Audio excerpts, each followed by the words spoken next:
Well, actually, we know a lot right now, right? There's going to be 3 new phones. There's going to be a slightly updated version of the old X or the 10, and also a bigger one. The XS Max is what they're probably thinking about it. How big? So it's going to be, I think, closer to 6.5 inch, or maybe even bigger.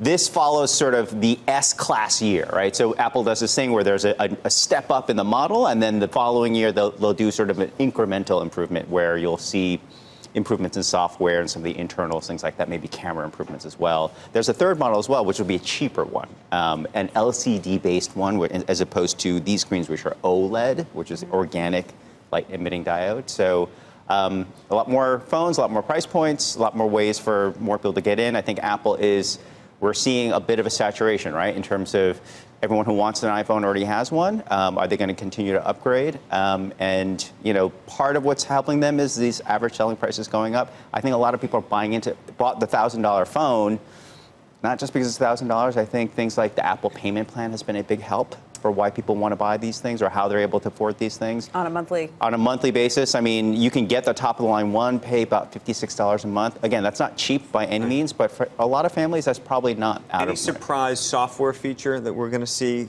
that somehow works with the hardware in a new way? No,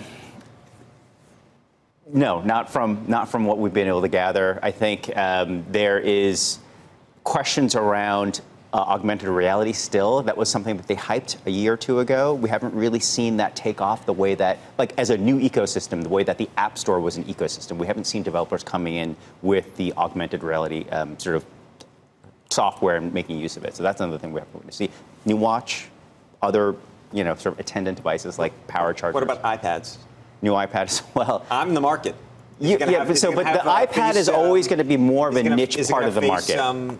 You're an edge case. It will have a FaceTime ID unlock for the iPad, right? Face ID. But Face ID for me actually has been pretty great because a lot of things like my banking, Venmo account, whatever it is, you can unlock with your face. It's just easier in terms of getting into the app. Thank you. Yeah, no, it's huge. It's huge. It's a game changer. Let me just ask you, there have been so many issues surrounding Apple politically lately. Yes. About tariffs with China. Right, whether they're going to manufacture here. Do you think any of that comes up tomorrow, or is this just about the showmanship tomorrow? It's for the developers, but more the consumers, right? And I think if Tim Cook wants to sort of hint at sort of this tariff issue here and play a little politics, yeah, that's a possibility, but he doesn't play that way. He tends to really focus on this is for the consumers. I want to make sure that they know what we're up to. It's September, folks. Get your Christmas list ready. Get your Christmas list ready because there's all these new iPhones coming, and I think that's a big part of it. Beyond the new phones, though, I think the one thing we want to hear more about is, their services business, right? How they plan to really bump that up. They want to get it to be $50 billion a year by 2020, and that a lot has to do with a lot of weird things that they're doing. Will we hear about the media business?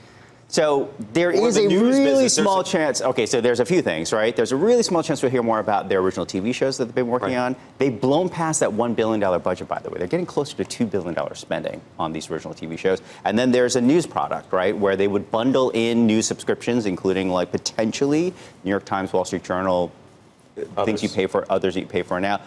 These publications haven't signed on yet, so we don't know where that lands. Part of it has to do with how Apple thinks about selling the consumers a bundled subscription of media stuff. Could be TV, could be magazines and newspapers, could be other things, in addition to Apple Music, right? And that's the more steady revenue. It's the more predictable, it's more steady. It's not up and down like this with how they release new hardware. So that actually is a way for them to kind of stabilize. It's an exciting time.